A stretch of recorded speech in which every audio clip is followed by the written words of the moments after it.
Hello dear student, আজকে শুরু হচ্ছে রায়ান মার্টিনের মডেল কোশ্চেন সেট 11।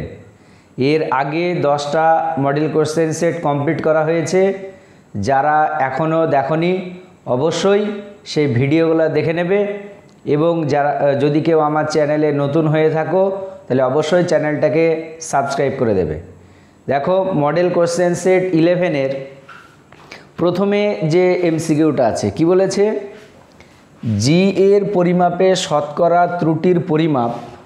দেখো ব্র্যাকেটে কি দেওয়া আছে, জি সমান 4π² এল বাই কত টি স্কোয়ার।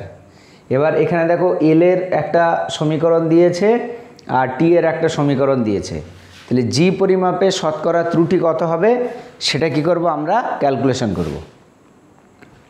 তাহলে দেখো সমীকরণ যেটা দেওয়া আছে সেটা লিখছি।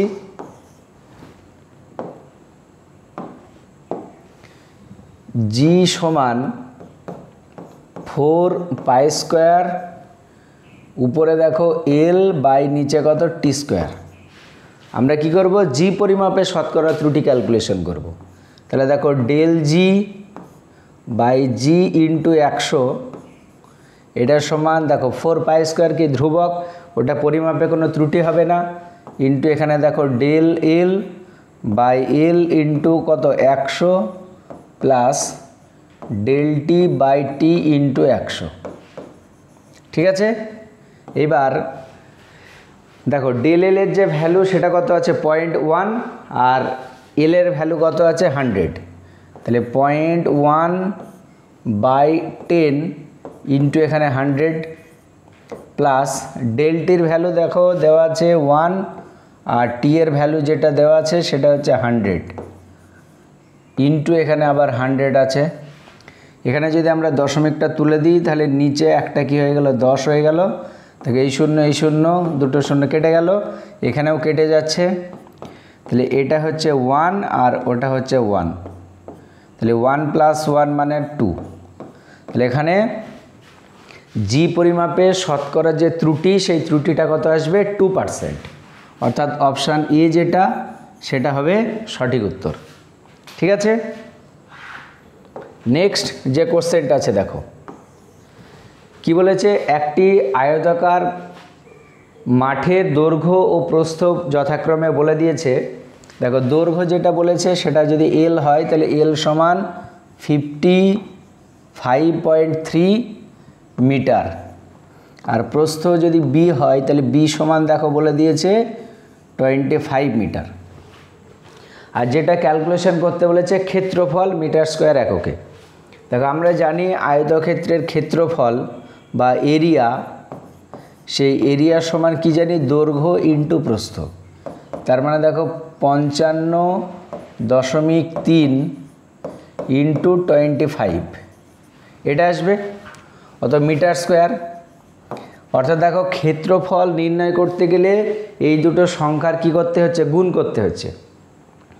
এবার আমরা জানি তাৎপর্যপূর্ণ অঙ্ক সংখ্যা বা সার্থক অঙ্ক সংখ্যার ক্ষেত্রে গুণের যে নিয়মটা সেটা হচ্ছে যে দুটো সংখ্যা নিয়ে গুণ করা হবে তার মধ্যে যার তাৎপর্যপূর্ণ অঙ্ক সংখ্যা কম, গুণফলে তাৎপর্যপূর্ণ অঙ্ক সংখ্যা যেন ততটা হয়। দেখো এটাতে তাৎপর্যপূর্ণ অঙ্ক সংখ্যা কটা আছে 3টে, আর এটাতে তাৎপর্যপূর্ণ অঙ্ক সংখ্যা কটা আছে 2টো। তাহলে গুণফলেরও তাৎপর্যপূর্ণ অঙ্ক সংখ্যা অবশ্যই কটা হবে, 2টো হবে। তাহলে এবার দেখো এখানে 2টো তাৎপর্যপূর্ণ অঙ্ক সংখ্যা কোনটাতে আছে, তাহলে দুটো তাৎপর্যপূর্ণ অঙ্ক সংখ্যা দেখো আছে অপশান ডি, যেটা লেখা আছে 14 ইন্টু 10⁻², এইটা। তাহলে গুণ যদি তুমি নাও করো তাও কিন্তু তোমার অ্যান্সার করা যাবে। আর এখানে অপশানগুলো এইরকমই থাকবে, যেহেতু তোমাদের ক্যালকুলেটর ইউজ করতে দেবে না, ওই জন্য অপশানগুলো এমনভাবে থাকবে যাতে তোমাদের গুণ কঠিন না করতে হয়। বোঝা গেল? তাহলে গুণ না করে আমরা বলে দিতে পারবো যে এখানে সঠিক উত্তর কোনটা হবে। আচ্ছা, এরপরে 3 নম্বরে যে কোশ্চেনটা আছে দেখো, 3 নম্বরেরটা কি বলেছে,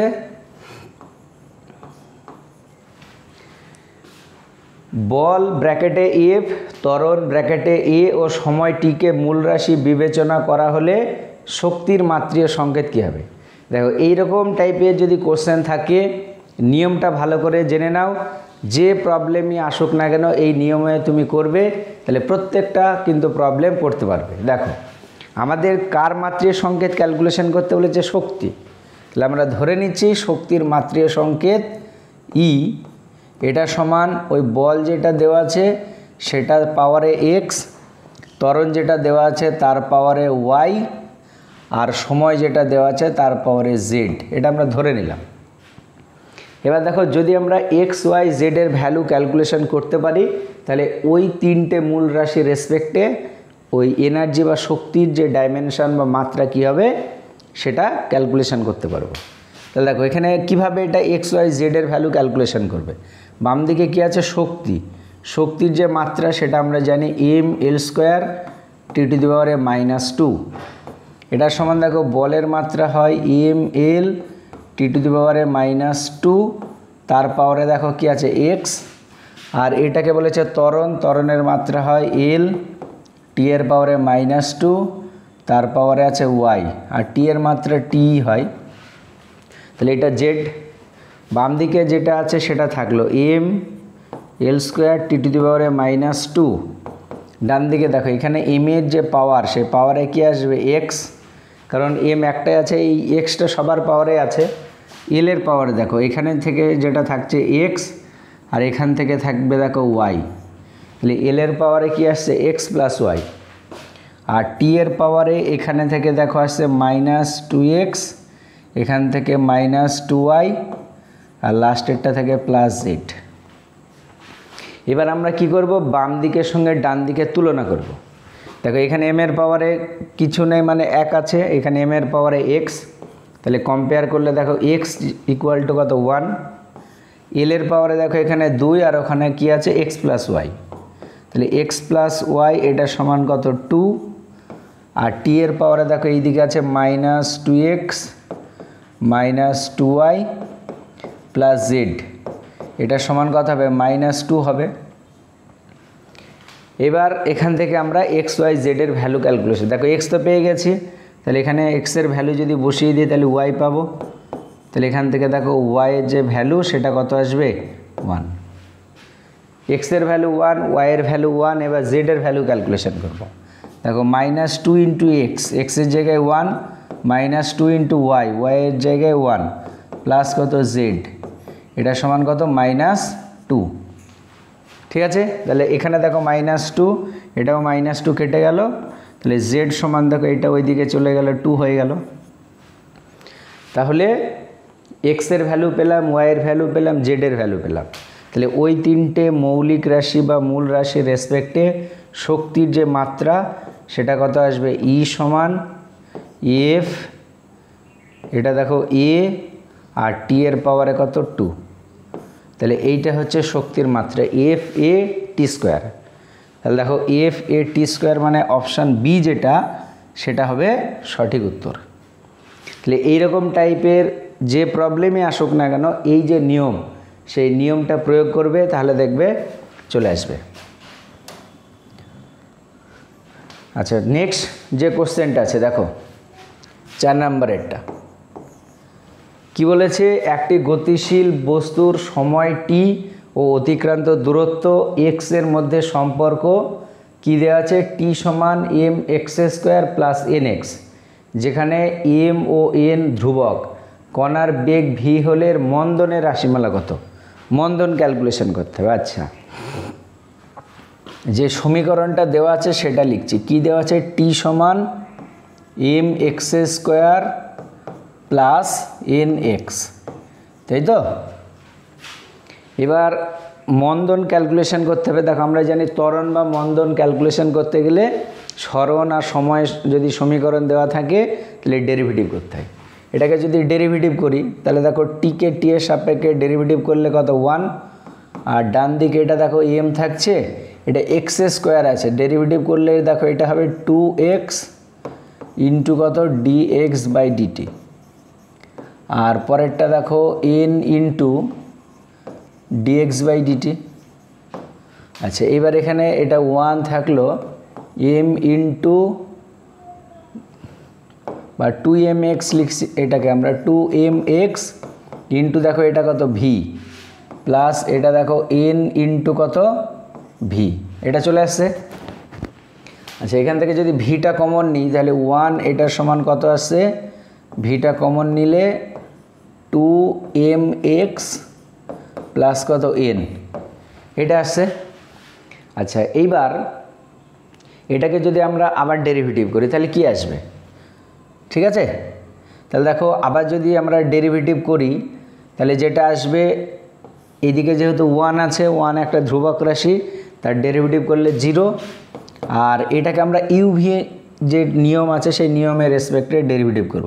এটাকে তুমি ধরো একটা আর এই টোটালটাকে একটা, তাহলে প্রথমে ধরো এইটা ফিক্স থাকলো, এটা যদি ডেরিভেটিভ করি তাহলে দেখো ডিভি বাই কত ডিটি ইন্টু 2mx প্লাস কত n, ঠিক আছে। এবার প্লাস দিয়ে ভিটা ফিক্সড, এটা যদি আমরা ডেরিভেটিভ করি তাহলে দেখো 2m ইন্টু dx বাই কত dt প্লাস ওটা দেখো 0 হয়ে যাবে, তাহলে এটা আসছে। এবার দেখো বাম দিকে 0, এটা সমান ডিভি বাই ডিটি মানে দেখো ত্বরণ বা মন্দন হয়, এটা a ইন্টু এখানে দেখো 2mx প্লাস n প্লাস দেখো এখানে v ইন্টু এটা যদি গুণ করে দিই এখানে দেখো 2m R dx by dt মানে কি v হয়ে গেল, তাহলে এটাকে একেবারে লিখে দিলাম v স্কোয়ার, ঠিক আছে। তাহলে a সমান কত আসছে দেখো, তাহলে a into 2mx plus n, এটা সমান দেখো আলটিমেট হবে মাইনাস 2n, এটা n, ঠিক আছে। তাহলে এখানে এটা আসছে 2n ইন্টু ভি স্কোয়ার। আচ্ছা এই জায়গাটায় একটা দেখো এই 2mx প্লাস n এর ভ্যালুটা যদি আমরা দেখি তাহলে 2mx প্লাস n এটার ভ্যালু দেখো আলটিমেট আসবে 1 বাই কত ভি, তাহলে এখানেও দেখো 2mx প্লাস n আছে, তার ভ্যালু কত 1 বাই ভি, সেই ভ্যালুটা যদি বসাই a ইন্টু 1 বাই ভি এটা সমান minus 2n into V square, তাহলে a সমান আলটিমেট কি আসছে মাইনাস 2n ইন্টু কত ভি কিউ, 2n ইন্টু কত ভি কিউ। আচ্ছা এখানে আর একটা a আছে, এটা 2m আছে, আচ্ছা এটা 2m ইন্টু ভি কিউ, তাই তো, তাহলে এটা m হবে, তাহলে 2m ইন্টু ভি কিউ এটা হবে answer, 2m into V Q. দেখো এখানে একটা মাইনাস সাইন আছে, মাইনাস সাইনটা মানে বোঝাচ্ছে যে, আচ্ছা এটাও m হবে, মাইনাস সাইনটার তাৎপর্য হচ্ছে যে এটা ত্বরণ না, ত্বরণ না হয়ে কী হবে মন্দন হবে। আমরা জানি যে মন্দনকে ঋণাত্মক ত্বরণ বলা হয়, তাহলে এখানে আমরা যেটা ত্বরণ ক্যালকুলেশন করেছি তার আগে কি একটা মাইনাস এসছে, তার মানে মাইনাস মানে বুঝে নিতে হবে যে ওখানে ত্বরণ হয়নি, তার কি হয়েছে মন্দন হয়েছে, ওই জন্যে। আর এখানে দেখো আমাদের কোশ্চেনে যেটা ক্যালকুলেশন করতে বলেছে কার রাশিমালা, মন্দনের রাশিমালা, তাহলে এটা সঠিক উত্তর হবে option E 2m V Q, বোঝা গেল। আচ্ছা নেক্সট যে কোশ্চেনটা আছে সেটাই চলে যাব আমরা, 5 নাম্বার। দেখো কি বলেছে, 60 কিলোমিটার পার আওয়ার বেগে গতিশীল একটি গাড়ি ব্রেক কষে 20 মিটার দূরত্ব অতিক্রম করে থেমে যায়। বলেছে গাড়িটি 100 কিলোমিটার বেগে চললে থেমে যাওয়ার পূর্বে অতিক্রান্ত দূরত্ব কত হবে। আচ্ছা দেখো গাড়িটা প্রথমে যে কেসটা বলেছে, দুটো কেস আছে, এটার ক্ষেত্রে প্রাথমিক বেগ কত, এইটা 60 কিলোমিটার পার আওয়ার, আর যে দূরত্বটা অতিক্রম করেছে সেটা বলেছে 20, লাস্টে থেমে গেছে মানে অন্তিম বেগ 0। তাহলে প্রথম কেসটার ক্ষেত্রে দেখো ইউ সমান হচ্ছে 60 কিলোমিটার পার আওয়ার, তাহলে এটাকে মিটার পার সেকেন্ড যদি করি তাহলে 1000 দিয়ে গুণ আর নিচে 3600 দিয়ে কি ভাগ, ঠিক আছে। তাহলে এই দুটো শূন্য যদি আমরা কেটে দিই তাহলে এটাকে 6 দিয়ে কাটলে 10, এটা 6 দিয়ে কাটলে কত আসছে 6। এটাকে যদি কাটি 2 দিয়ে তাহলে 5, আর এটা 2 দিয়ে কাটলে 3, তাহলে উপরে দেখো কত আসছে 50 বাই কত 3, কত মিটার পার সেকেন্ড। আর প্রথম কেসটার ক্ষেত্রে দেখো এস এর যে ভ্যালু সেটা বলে দিয়েছে কত 20, তাহলে 20 মিটার, আর অন্তিম বেগ ভি সমান কত 0। আমরা একটা সমীকরণ দেখো জানি ভি স্কোয়ার সমান ইউ স্কোয়ার মাইনাস 2as। এটা কার ক্ষেত্রে হয়, মন্দন নিয়ে যদি যায় বা যদি থেমে যায়, এটা হচ্ছে তার ক্ষেত্রে কি সমীকরণ। তাহলে এখানে দেখো এটা বসিয়ে দিলাম 0, আর এটার ভ্যালু হচ্ছে 50 বাই 3 তার কি স্কোয়ার মাইনাস 2 ইন্টু এ ইন্টু কত 20। তাহলে এখান থেকে দেখো আমরা এ এর ভ্যালু পাবো, এটা যদি এই দিকে নিয়ে আসি তাহলে এইটার সমান দেখো আসবে 50 ইন্টু 50 বাই নিচে দেখো 3 ইন্টু 3, আর এই যে 40 সেটা নিচে চলে আসলো।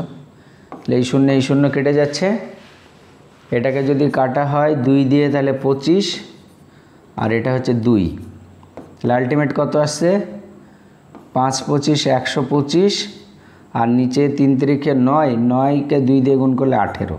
তাহলে এখান থেকে আমরা কার ভ্যালু পেলাম, এ এর ভ্যালু পেয়ে গেলাম। এবার এ এর ভ্যালুটা আমরা সেকেন্ড কেসে বসাবো। সেকেন্ড কেসটা দেখো প্রাথমিক বেগের ভ্যালু কত বলে দিয়েছে 120 কিলোমিটার পার আওয়ার, আর এ এতটা মন্দন নিয়ে যাচ্ছে, তাহলে পরে তার ক্ষেত্রে আমরা কি করব, অতিক্রান্ত দূরত্বটা ক্যালকুলেশন করব। তাহলে দেখো পরের কেসটার ক্ষেত্রে প্রাথমিক বেগ ইউ যেটা সেটা হচ্ছে 120 কিলোমিটার পার আওয়ার। তাহলে মিটার পার আওয়ারে যদি আমরা করি তাহলে 120 ইন্টু 1000 বাই কত 3600। তাহলে এখানে দুটো শূন্য কাটলো, আর এখানে দেখো এটাকে যদি 2 দিয়ে কাটি 60, আর বা 6 দিয়ে যদি কেটে দাও, 6 দিয়ে কাটলে 20, আর এটা 6 দিয়ে কাটলে 6, এটা কাটলে দেখো 3, 2 দিয়ে এটা 10, তার মানে দেখো এটা কত আসছে 100/3। আগেরটা ছিল 50/3, এটা 100/3 হবে, ঠিক আছে। আর অন্তিম বেগ ভি এর ভ্যালু কত 0, আর এস যেটা সেটা আমাদেরকে কি ক্যালকুলেশন করতে বলেছে, আর মন্দন কোনটা হবে এইটা। তাহলে মন্দন এ এটার সমান হচ্ছে 125 বাই কত 18। এবার আমরা সমীকরণ কি ইউজ করব, কি ভি স্কোয়ার সমান ইউ স্কোয়ার মাইনাস 2as। দেখো এগুলা একেবারে শর্টেও করা যায়, আমি বলে দিচ্ছি কিভাবে করবে। তাহলে এখানে দেখো অন্তিম বেগ 0, প্রাথমিক বেগের ভ্যালু আসছে কত 100/3, 100/3 তার স্কোয়ার মাইনাস 2 ইন্টু এর ভ্যালু হচ্ছে 125 বাই কত 18, আর এস যেটা সেটা আমাদেরকে ক্যালকুলেশন করতে হবে। তাহলে এটাকে যদি বাম দিকে নিয়ে আসি তাহলে দেখো 2 ইন্টু 125 বাই 18 ইন্টু এস, এটার সমান দেখো 100 ইন্টু 100, আর নিচে লিখে দিলাম 3 ইন্টু 3।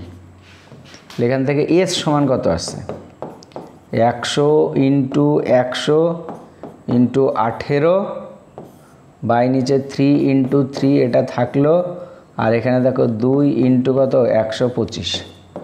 এটা এবার ক্যালকুলেশন আমাদেরকে কি করতে হবে, তাহলে দেখো কি আছে, এই 3 আর 18 যদি কাটি 6, আর এটা কাটলে কত 2, এই 2 কেটে গেল, ঠিক আছে। আচ্ছা এইবার এখানে দেখো 125 আছে, তাকে যদি 5 দিয়ে কাটি তাহলে 25, আচ্ছা 125 আছে, তাকে 25 দিয়ে কাটি আমরা, তাহলে 25 দিয়ে কাটলে 5, আর এটাকে 25 দিয়ে যদি কাটা হয় 4, আর এটাকে যদি আমরা কাটি তাহলে কত আসবে 20, আর 4 ইন্টু 20 মানে দেখো কত হবে 80, তাহলে 80 মিটার। তাহলে 60 কিলোমিটার পার আওয়ারে যদি যায় তাহলে তার অতিক্রান্ত দূরত্ব যদি 20 হয়, ও যদি 120 কিলোমিটার পার আওয়ার বেগে বা ভেলোসিটি নিয়ে যায়, তাহলে তার দ্বারা অতিক্রান্ত যে দূরত্ব সেই দূরত্বটা কত হবে 80 মিটার। বোঝা গেল? খুবই গুরুত্বপূর্ণ কিন্তু একটা কোশ্চেন, তাহলে ভালো করে মনে রাখবে। এখানে দেখো আমি এইভাবে লিখে করলাম, তোমরা কি করবে, জাস্ট সমীকরণটা বসিয়ে দিয়ে প্রথমে ত্বরণটা ক্যালকুলেশন করবে, ওই ত্বরণটা নিয়ে দ্বিতীয় ক্ষেত্রে বসিয়ে দিলেই, ত্বরণ তো না মন্দন, দ্বিতীয় ক্ষেত্রে মন্দনটা বসিয়ে দিলে অতিক্রান্ত দূরত্বটা কি চলে আসবে। বোঝা গেল? আচ্ছা, এরপরে যে কোশ্চেনটা আছে দেখো নাম্বার 6 কি বলেছে, একটি বালক স্থির অবস্থায় থাকা চলনক্ষম সিঁড়িতে উপরে উঠতে t1 সময় নেয়। চলমান অবস্থায় সিঁড়িতে সে নিজে স্থির থাকলে একই উচ্চতা উঠতে সিঁড়ির সময় লাগে কত, t2। তাহলে চলমান সিঁড়ি বরাবর সে নিজে উঠতে কত সময় নেবে। আচ্ছা দেখো, প্রথমে কি আছে, সিঁড়িটা স্থির। সিঁড়ি বলতে যে আমরা যেটাকে বলি লিফট, উপরের দিকে উঠে সেই লিফট, সেটা স্থির অবস্থায় আছে, বালকটার উঠতে যে সময় লাগছে সেটা কত, t1। আচ্ছা, যদি আমরা ধরো সিঁড়িটাকে এরকম ধরি, প্রথমে স্থির অবস্থায় আছে, সিঁড়ির যে দূরত্ব সেটা যদি s হয়, তাহলে এখানে তার উঠতে একটা যে সময়টা লাগছে সেই সময়টা বলে দিয়েছে কত, t1। তাহলে সময় যদি দেওয়া থাকে তাহলে ওই বালক যেটা, তার যে গতিবেগ, সেই গতিবেগ v1 দেখো আমরা ক্যালকুলেশন করতে পারবো। আমরা গতিবেগ সমান কি জানি, সরণ বাই সময়। তাহলে এখানে সরণ যেটা সেটা হচ্ছে s, আর সময় যেটা সেই সময়টা হচ্ছে কত, t1। দেখো প্রথম কেসটার ক্ষেত্রে ওই যে বালক, সে বালকটা কি হচ্ছে, উপরের দিকে উঠছে। আর সেকেন্ড কেসটার ক্ষেত্রে কি আছে, বালকটা স্থির, সিঁড়িটা উপরে উঠছে। আচ্ছা, এইবার সেকেন্ড কেসটার ক্ষেত্রে এরকম, তাহলে দেখো সিঁড়ির যে উচ্চতায়, মানে বালকটা প্রথম নিচ থেকে যখন উপরে উঠছে সেই দূরত্বটা কি ফিক্স থাকবে। তাহলে এটা দেখো s আগে ছিল, এখনও s আছে। এবার সিঁড়িটা নিজে উঠছে, বালকটা জাস্ট এখানে কি ছিল, দাঁড়িয়েছিল, সিঁড়িটা ওকে নিয়ে গেছে। এটা উঠতে যে সময়টা লেগেছে t2। তাহলে সিঁড়িটার যদি আমরা গতিবেগ দেখি, এটা যদি v2 হয়, তাহলে v2 সমান দেখো হবে s বাই কত, t2। এবার তারপরে কি হয়েছে, চলমান সিঁড়ি বরাবর সে নিজে উঠছে, তার মানে এই সিঁড়ির গতিবেগ আর ওই বালক যেটা আছে সেই বালকটার গতিবেগ কী হবে, যোগ হবে। তাহলে এখানে দেখো পরে দুজনায় গতিশীল, কিন্তু আমাদের এই যে s, সেই এর ভ্যালু কিন্তু কি সেম হবে। এবার দেখো গতিবেগ যেটা সেটা v1 প্লাস কত, v2 হয়ে যাবে, মানে আপেক্ষিক গতিবেগ যদি আমরা দেখি। ঠিক আছে, এইবার আমাদেরকে কি সময়টা ক্যালকুলেশন করতে বলেছে। তাহলে দেখো সময় মানে কি হবে, সরণ বাই গতিবেগ। তাহলে এখানে সরণ যেটা, সেই সরণটা s, তাহলে সময় যেটা লাগছে সেটাকে আমরা ধরে নিচ্ছি কত, t1। তাহলে সময় এটা সমান হচ্ছে সরণ s বাই কি, গতিবেগ, মানে দেখো v1 প্লাস কত, v2। এবার v1 আর v2-র ভ্যালুটাকে আমরা বসাবো। তাহলে দেখো কি আসে, t সমান উপরে s থাকলো, v1-এর ভ্যালু দেখো আমরা পেয়েছি s বাই কত, t1, আর v2-র ভ্যালু যেটা পেয়েছি s বাই কত, t2। আচ্ছা, উপরে sটা থাকলো, নিচে আমরা sটা কমন নিয়ে নিলাম, আর এটা লসাগু করলাম। তাহলে t1 t2, আর উপরে দেখো কি আসবে, t2 প্লাস t1। s কেটে যাচ্ছে, তাহলে আলটিমেট t সমান দেখো আসছে t1 t2 বাই নিচে কত, t2 প্লাস t1। তাহলে এইটা হবে উত্তর। তাহলে দেখো t1 t2 by t1 plus t2। তাহলে এখানে দেখো এটাতে একটা আছে মাইনাস আর এটাতে প্লাস, তার মানে অপশান ডি যেটা, সেই ডিটা হবে কি সঠিক উত্তর। বোঝা গেল? খুবই গুরুত্বপূর্ণ কনসেপ্ট, ভালো করে মনে রাখবে। এরপরে 7 নম্বরে যে এমসিকিউটা আছে দেখো কি বলেছে। দুটো বিবৃতি দেওয়া আছে, না একটা বিবৃতি আর একটা কারণ দেওয়া আছে। কি বলেছে, বিবৃতি এ যেটা, দ্রুতগামী ট্রেনে বসে থাকা পর্যবেক্ষকের কাছে নিকটবর্তী বস্তু ট্রেনের গতির বিপরীতে চলে যায় বলে মনে হয়, যদিও দূরে থাকা বস্তুগুলি প্রায় স্থির থাকে। দেখো এটা অবশ্যই ঠিক, আমরা বাস্তবে জানি যে বাস বা ট্রেনে যখন আমরা জার্নি করি তখন দেখতে পাই যে কাছে যে গাছগুলো থাকে সেই গাছগুলো কি আমরা যদি সামনের দিকে যাই ওইগুলো পিছনের দিকে সরে যায়, কিন্তু অনেক দূরে যেগুলো সেইগুলোকে কিন্তু যেতে মনে হয় না। এটা রিলেটিভ ভেলোসিটির জন্য হয়। তার মানে প্রথম যে বিবৃতি, এই বিবৃতিটা কি আছে, ঠিক আছে, অবভিয়াসলি এটা ঠিক। কারণটা দেখা বলেছে যদি পর্যবেক্ষক ও বস্তুর নির্দেশতন্ত্রের সাপেক্ষে যথাক্রমে v1 ও v2 বেগ সহ গতিশীল হয় তবে পর্যবেক্ষক সাপেক্ষে বস্তুর আপেক্ষিক গতিবেগ। দেখো এখানে বলেছে নির্দেশতন্ত্র আর পর্যবেক্ষকের যে গতিবেগ সেই গতিবেগটা হচ্ছে v1 আর নির্দেশতন্ত্র যেটা সেটা v2। এবার বলেছে পর্যবেক্ষকের সাপেক্ষে বস্তুর আপেক্ষিক গতি। আমরা জানি আপেক্ষিক গতির ক্ষেত্রে যার সাপেক্ষে বলা হয় তার গতিবেগটা কি হয়, বিয়োগ হয়। এখানে দেখো যেহেতু পর্যবেক্ষকের সাপেক্ষে বলেছে ওই জন্য এখানে দেখো v2 মাইনাস v1, তার মানে এটাও কিন্তু ঠিক। এখানে যে কারণটা দেওয়া আছে কারণটা ঠিক, কিন্তু এই কারণটা কিন্তু এই বিবৃতি এ যেটা দেওয়া আছে তার কিন্তু ব্যাখ্যা না। তাহলে এটার সঠিক যে উত্তর সেই উত্তরটা হবে বিবৃতি এটা কি ঠিক। তাহলে দেখো মানে এ এবং মানে এ ও আর দুটোই ঠিক, কিন্তু এর সঠিক ব্যাখ্যা আর নয়। তার মানে দেখো এ ও আর উভয়ই সঠিক, কিন্তু এর সঠিক ব্যাখ্যা আর নয়। দুটো বিবৃতি ঠিক, কিন্তু ওই কেন পিছনের দিকে সরে যায় সেটার কিন্তু সঠিক ব্যাখ্যা নিচেরটা না। বোঝা গেল? আচ্ছা, নেক্সট যে 8 নম্বরের কোশ্চেনটা আছে দেখো কি বলেছে, একটি কণা t=0 সময়ে স্থির অবস্থা থেকে যাত্রা শুরু করে এর ত্বরণ সময় লেখো পাশে দেওয়া হলো কণাটি দ্বারা অর্জিত সর্বোচ্চ বেগ হবে। আচ্ছা, এখানে দেখো বলেছে লেখচিত্রটা কার সঙ্গে কার, ত্বরণের সঙ্গে সময়। আচ্ছা, এখানে দেখো এটা এস লেখা আছে, এটা এ হবে ত্বরণ। তাহলে দেখো একেবারে শুরুতে কণাটার যে ত্বরণ সেটা এ ছিল, আস্তে আস্তে একটা সময় কী হয়ে গেছে, 0 হয়ে গেছে। আচ্ছা, এখানে যে লেখচিত্রটা দেওয়া আছে ত্বরণ সময়, তাহলে এখান থেকে বেগ কীভাবে ক্যালকুলেশন করবে, একটা কনসেপ্ট এখানে ভালো করে তোমাদেরকে মনে রাখতে হবে। সেটা হচ্ছে ত্বরণ সময় লেখচিত্র এবং সময় অক্ষ দ্বারা সীমাবদ্ধ যে ক্ষেত্রফল সেটা কিন্তু বেগের পরিবর্তনকে নির্দেশ করবে।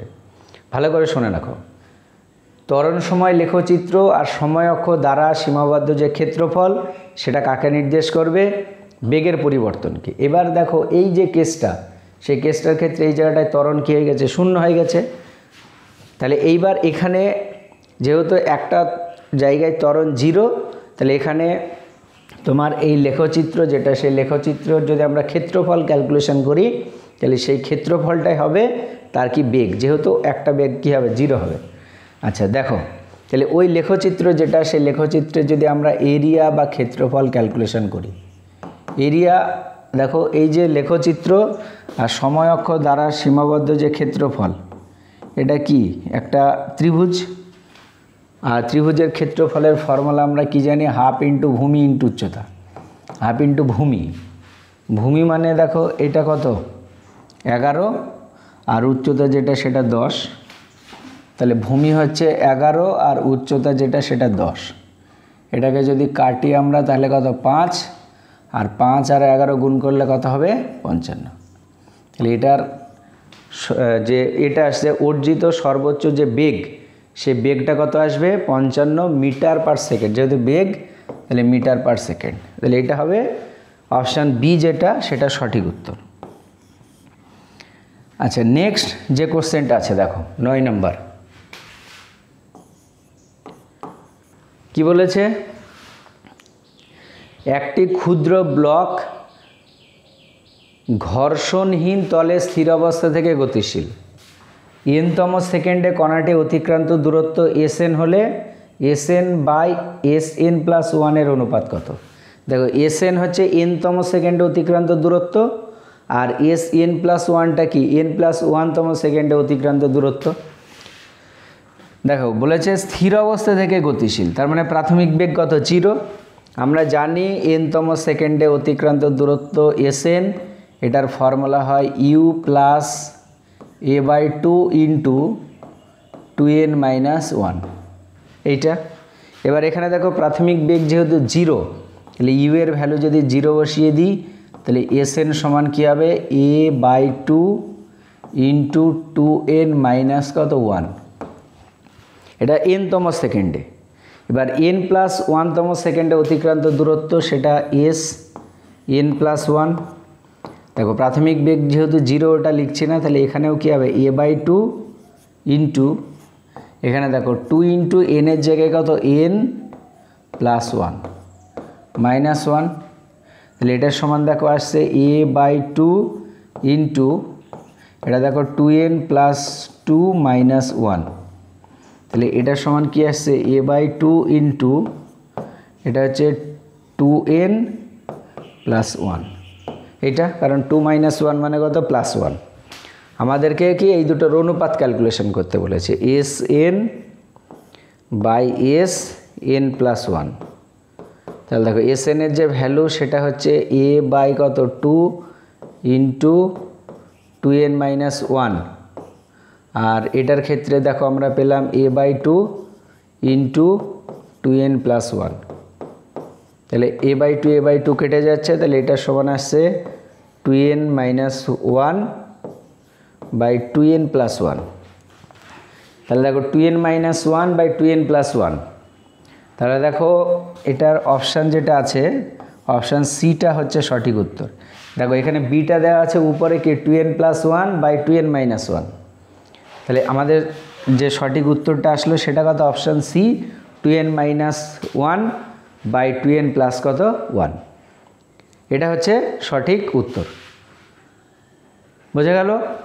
তাহলে আজকের ভিডিও এই পর্যন্তই, 10টা এমসিকিউ করা হলো, 9টা নেক্সট যে পার্ট সেখানে বাকিগুলো করা হবে। তোমরা যদি ভিডিওটা পছন্দ হয় তোমাদের, তাহলে অবশ্যই একটা লাইক করবে, এবং যদি কেউ আমার চ্যানেলে নতুন হয়ে থাকো তাহলে অবশ্যই চ্যানেলটাকে সাবস্ক্রাইব করে রাখবে।